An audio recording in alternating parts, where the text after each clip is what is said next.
তৃতীয় স্থান নির্ধারণী ম্যাচ গোল্ডেন বুট নির্ধারণের ক্ষেত্রে কাউন্ট হবে না, নাকি ওই ম্যাচটা কাউন্ট না হলে লিওনেল মেসির গোল্ডেন বুট পাওয়াটা একদম নিশ্চিত হয়ে গেছে?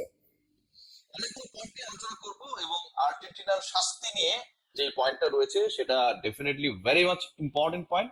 এবং সেই ঘটনাটা বিশ্বকাপ ফাইনালে, মানে হচ্ছে বাংলাদেশের 19 তারিখ দিবাগত রাত 1টায় যে ফাইনাল ম্যাচে আর্জেন্টিনা এবং স্পেন মুখোমুখি হবে, সেই ম্যাচের আগেই এই দলটাকে শাস্তি দেওয়ার মোটামুটি একটা সিদ্ধান্ত গ্রহণ করা হয়ে গেছে। লিওনেল মেসির গোল্ডেন বল কনফার্ম হয়ে গেছে এবং সবকিছু মিলিয়ে এই আলোচনা যখন, ঠিক তখন গোল্ডেন বল নিয়ে আলোচনা করে বুট অ্যান্ড দেন আর্জেন্টিনার শাস্তি এই পয়েন্টে ডিসকাশন করব।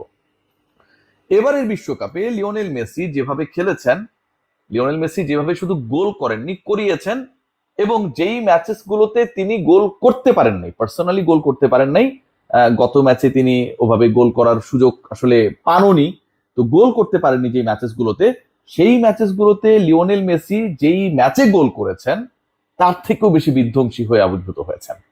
দুটা ম্যাচ নিয়ে যদি ডিসকাশন করেন, এবং এই দুইটা ম্যাচ আসলে আর্জেন্টিনার গতিপথ এবারের বিশ্বকাপে ডিসাইড করে দেয়, লিওনেল মেসির গোল্ডেন বল পাওয়াটাও নিশ্চিত করে ফেলে। একটু আগে বলে নি, এই খবরটা আপনারা সবাই জানেন যে আসলে গোল্ডেন বল মানে বিশ্বকাপে সেরা ফুটবলারের যে স্বীকৃতি, সেটাও একটা আসলে অস্পর্শনীয় জায়গায় লিওনেল মেসি নিয়ে গেছেন। 2014 এবং 22-এ তিনি গোল্ডেন বল জিতেছেন। ইতিহাসে কোনো ফুটবলার দুবার গোল্ডেন বল এর আগে জিতে নাই। এবারও লিওনেল মেসি গোল্ডেন বল নিজের করে নিয়েছেন। এখন আপনারা বলতে পারেন যে অফিসিয়াল তো এখনো হয় নাই, সেই গোল্ডেন বল হ্যান্ড ওভার হবে বা লিওনেল মেসি জিতেছে এ ব্যাপারে তো ফিফা কোনো কিছু বলে নাই, জাস্ট জানিয়ে রেখে যে ফাইনালের আগে, ফাইনাল ম্যাচের আগে আসলে গোল্ডেন বল কে পাবে সেই ডিসিশনটা মেক করা হয়।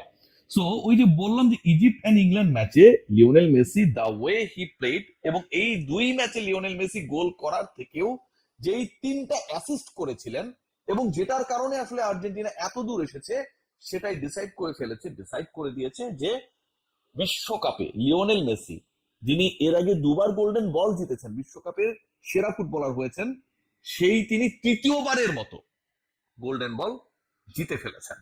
মিশর ম্যাচে আপনারা সবাই জানেন যে 4 মিনিটের ক্যামিও, লিওনেল মেসি প্রথমে অ্যাসিস্ট করলেন, তারপরে গোল করলেন, যেভাবে গোল করিয়েছেন 2-0 পিছিয়ে থাকা দলটা 3-2 জিতে গেল এবং লিওনেল মেসি প্রমাণ করে দিলেন যে আসলে তিনি কেন লিওনেল মেসি। এখন মিশর নিয়ে অনেক আলোচনা ছিল যে মিশর তুলনামূলকভাবে দুর্বল টিম, র্যাঙ্কিং অনেক পেছনে, এরকম একটা দলের বিপক্ষে লিওনেল মেসি আর্জেন্টিনা যা করেছে সেটা কি আসলে তাকে ওই গোল্ডেন বল পাওয়ার জন্য বা বিশ্বকাপের সেরা ফুটবলার, সর্বকালের সেরা ফুটবলার কাউন্ট করার জন্য যথেষ্ট না।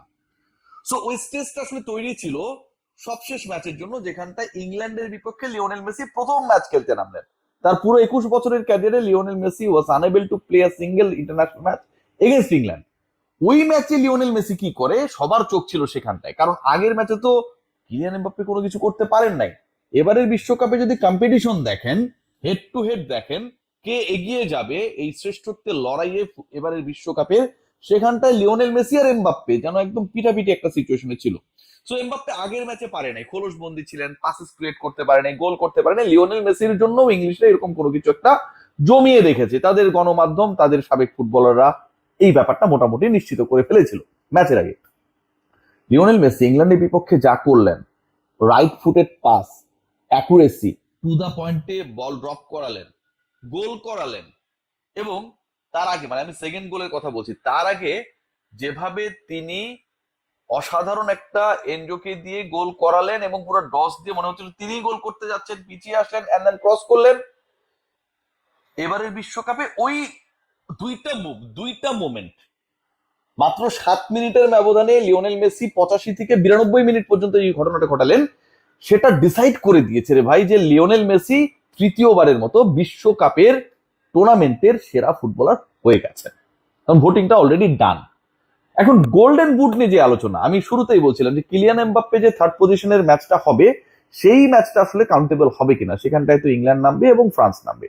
এখন ওই পার্টিকুলার ম্যাচ নিয়ে খুব ইন্টারেস্টিং কিছু তথ্য, অনেকেই বলছেন যে এই ম্যাচের ভ্যালু নেই, এই ম্যাচে গোল করলে সেটা আসলে কাউন্টেবল হবে না, এবং এই ম্যাচে গুরুত্বপূর্ণ মানে ফুটবলাররা নাও খেলতে পারে। লিওনেল মেসি যদি কোনো কারণে হেরে যেতে পারলে আই ডু স্ট্রংলি বিলিভ যে থার্ড পজিশন ম্যাচে হয়তো মেসি খেলতেন না।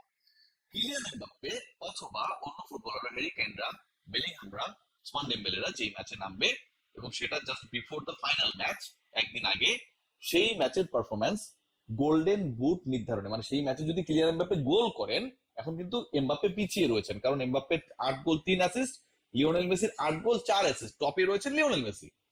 ওই ম্যাচে যদি এমবাপ্পে গোল করেন, তাহলে সেটা গোল্ডেন বুট জয়ের জন্য যে কাউন্টিং অথবা গোল্ডেন বুট জয়ের জন্য যেই প্যারামিটার রয়েছে সেই প্যারামিটারে গ্রহণযোগ্য, সেই প্যারামিটারে এটা বাতিল না।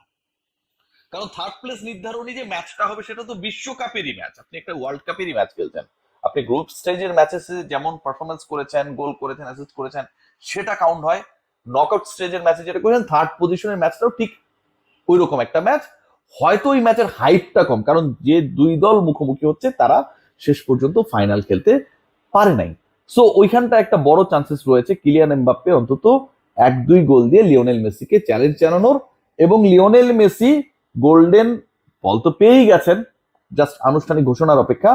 গোল্ডেন বুট পাবেন কিনা এটা দুটা ফ্যাক্টরের উপর নির্ভর করবে। একটা হচ্ছে এমবাপ্পে অথবা ডেম্বেলে, হেরিকেনরা থার্ড পজিশন নির্ধারণী ম্যাচে, ফ্রান্স ইংল্যান্ডের ম্যাচে কি পারফর্ম করেন, এবং তারা যদি গোল করে ফেলেন, স্পেশালি এমবাপ্পে যদি গোল করে ফেলেন, লিওনেল মেসি ফাইনাল স্পেনের এগেনস্টে গোল করতে পারছেন কিনা। পয়েন্ট নাম্বার 2, যে আর্জেন্টিনার শাস্তির যে ব্যাপারটা নিয়ে আমি কথা বলছি, আর্জেন্টিনাকে শাস্তি মোটামুটি দেয়া হচ্ছে, কারণ ওই যে ফকল্যান্ড দ্বীপ আমাদের সেই পতাকা নিয়ে, সেই ব্যানার নিয়ে উদযাপন করেছিলেন ফুটবলাররা, যেটা ফিফা স্ট্রিক্টলি নিষিদ্ধ করেছিল। এরকম কোনো কর্মকাণ্ড কোনো দল করতে পারবে না, কোনো পলিটিক্যাল অ্যাফিলিয়েশন ফিফার টুর্নামেন্টের মাঝখানে তারা কোনোভাবে দেখাতে পারবে না। এখন এই পয়েন্টের যে অ্যান্সারটা সেটা খুব ক্লিয়ার কাট, যে এটা শাস্তি হচ্ছে এবং ফিফা এটা তদন্ত শুরু করেছে।